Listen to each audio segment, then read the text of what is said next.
Really. Alright everyone, sorry for the long wait. I meant to do this video months ago. Heck, I meant to do it yesterday, but then Christmas happened. Anyways, here it is, finally. I'll be answering your questions to the best of my ability. I'm pretty sure I have all of them together, so here is my response to the questions asked in my Ask Me Anything video, my AMA. I know I said I would, but I'm not answering all of them since a lot of them were just friends trolling me.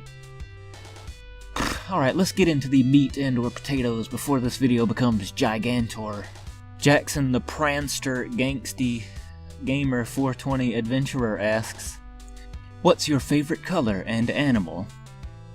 My favorite color is orange. Magenta would be a close second though. Let's see, my favorite animal would be, well, realistically I would say human, since most of my friends happen to be human. Most of them. But for non-human animals, I don't know. I guess I would say squirrel. I do love squirrels and watching them do squirrel things. So cute. Then again, I love cats. I have several.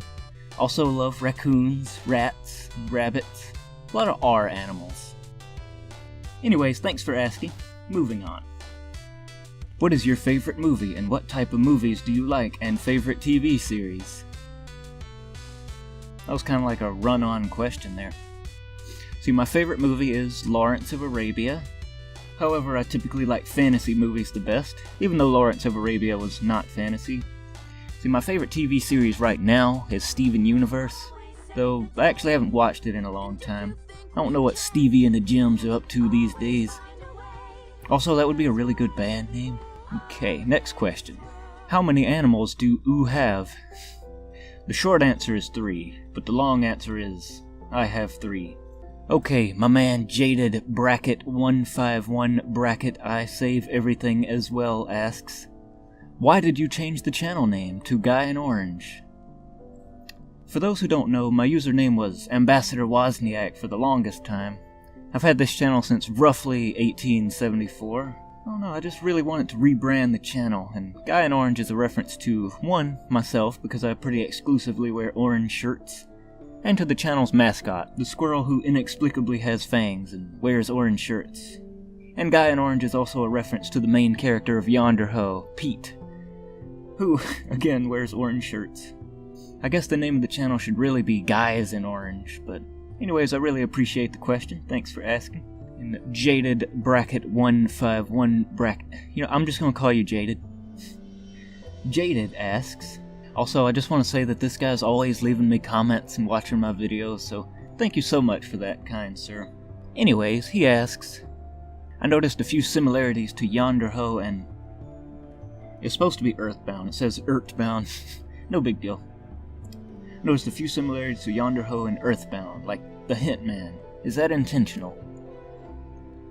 Well, yes and no. The Hitman is a very old character of mine, like way before Yonder Ho. They're a race of identical, I don't want to say twins, but more like people who all look the same, pretty much, who give helpful advice. They first appeared in my critically acclaimed video game series Power Man back in 2010. And Power Man was originally kind of like a spoof of other games, Mega Man, Mario. And the reason the Hitman from Power Man looks so similar to the Hitman from Earthbound is because I just took a sprite from Earthbound and changed it so it looked different enough. That was just lazy 16-year-old me being lazy 16-year-old me. Even though they were pretty much just a rip-off, I like to think they became their own thing after a while. But to go back to your question, I love making callbacks to games and shows and movies and just things I grew up with pretty much.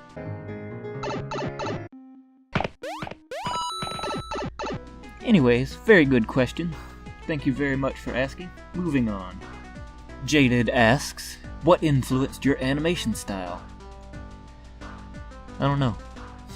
I feel like an idiot for not being able to answer that, but I really don't know. I don't use Flash or Toon Boom. I don't actually use any animation software, really. Yonder Ho Season 1 is just MS Paint and fancy video editing. There's no tutorials for how I do things, because as far as I know, no one else does things quite this way. As for influences, there's been a lot of shows that influenced me as a whole. Ed, Edd n Eddy, Little Bear, Adventure Time, and so on. So many others.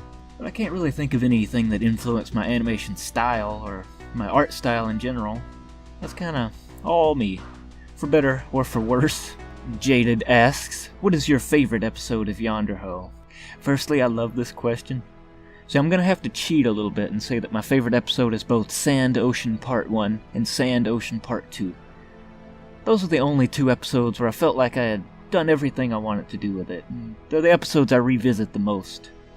And possibly my favorite character the show was introduced, Pete Sr., the giant fox character. Also, Sand Ocean is by far the most popular episode of the series, namely on Newgrounds. By the way, the show is much bigger on that site than on YouTube. But yeah, that's my favorite episode. For the time being. Season 2 is coming out early next year, and I think it's gonna be pretty special. This guy asks, I have a banana? It sure is. Jaded again asks, a lot of questions, I love it. What is your favorite episode of Roy Haggard? Cotton Candy. I actually really want to make a sequel to that episode, or at least bring the character into Yonder Ho. Technically I already have, since Pete was dreaming about her in one episode, but I want to feature her at some point and give her more to do. Cotton Candy is just such a weird character, and I think she'd fit in well with the Yonder Ho crowd. The Yonderverse, if you will. Namely because she has a superpower, healing people with her spit. Which is a very strange power. It could make for lots of interesting and funny moments, I think. Anyways, I'm just glad that someone out there even knows what Roy Haggard is. Okay, moving on. Phrenemophobia, aka the greatest human being in the universe, asks several questions. Number 1. Why isn't more of your music on Bandcamp? You should know why I ask this. Well, I'm of course delighted that someone out there is listening to my music. I guess I'm just a terrible businessman since I put everything out for free, and I never charge anything when people ask me to make music. I have thought about printing some CDs to sell, you know, custom artwork and everything. I don't know, just a thought. Number 2. Why isn't more of your music polka? I love this question. You know, I love polka, I love ragtime, just anything catchy that gets stuck in your head. And polka is something I really like to listen to. I listen to a lot of yodeling and alpine music. You know, like a normal person my age does. As for me making polka, I have lots of songs that I play on piano and keyboard. I just don't write them down as much as I should. I'm very glad that someone out there likes my polka though. Thank you for that, and thank you so much for being you. Moving on. Number 3. Will there be any sort of piratey polka in celebration of International Talk Like a Pirate Day on September 19th? If any musicians were to do this, it could only be you. Aw, thanks. And oh no, it's already passed. I'll have to wait till next September. You know what, if I can think of a way to write this, I'm gonna do it. I'ma do it. And I shan't dilly nor dally. Nor will I go about completing this task in a willy and or nilly fashion. Next question. Number 4. Is Paula still poopy? That's a good question. Does this answer your question? Oh! I'm such a child. Number 5. Any simple ideas on what atrocity I should draw next? Trying to draw something or other each and every day now.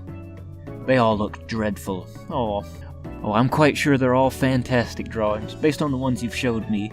Look at this, guys. But if I had to make a suggestion for what you should draw next, it's gonna have to be a volcano fighting an asteroid. I've asked so many people to draw this, but no one's ever done it. Anyways, I think you're a fantastic artist, and I'm so glad we're friends. Number 6. Do you confidently believe you could defeat Kevin MacLeod, I hope I'm pronouncing that right, in a pants-off dance-off competition while music from each of you plays in the background? Now, the pants-off part I could do in theory, but the dance-off, I don't know, man. I just don't know. I love these questions. Number 7. Have you hugged your pet today? I did yesterday. My cat Marge was hanging out in the kitchen, so... Number 8. Have you hugged my pet today? That's a negatory. I did not. Number 9. Where's my hug plaque? It's in the mail, I promise. And KittyCatty123 asks, how old are you? I am 5,000. No, I'm in my 20s as of making this video. Not too old, but not too young. I wish I could stay this age forever. Then again, it's pretty annoying when they ask me for my ID at the movie theater. I guess I still look 16. But yeah, thanks so much for asking.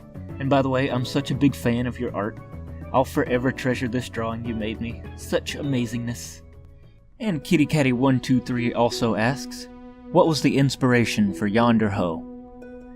This is going to be a long answer, so please bear with me. Firstly, I've always loved to draw, even though my artwork has always been worse than other people my age, especially as a kid. And I'm still not very good today, honestly. When I was growing up, I had this wonderful and weird little video game called Mario Paint. It was for Super Nintendo, and the game lets you draw, make music, swat flies for some reason, and above all, it lets you put everything together and make your very own cartoons, and just be creative. As Bob Ross would say, this is your world. You are the creator. Looking back, it may seem a little primitive and dated, and probably not something Bob Ross would have used. But back in the day, though, it was just the most magical thing to see your creations come to life. It got me interested in storytelling, and music, and drawing, and animation, and making video games. Just building worlds and creating things. I owe everything that I am today and every bit of artwork that I create to that one hokey game on Super Nintendo that inspired me so much. I guess that was the foundation of what would become Yonder Ho. Simply the desire to create a show. And I'm sure I was inspired by my favorite cartoons and movies and things from my life, namely my childhood. Lastly, I just want to add that all my stories have taken place in the same universe that I've been building onto my whole life. But I hope that answers your question. Kinda went on a tangent there. But anyways, thank you so much for asking. Moving on. Oh, I guess that's it. Well, that's all, folks. Thank you so much for watching and asking such lovely questions. Let me know if I missed any, and feel free to let me know what you guys think in the comments, as always. And as always, stay squirrely.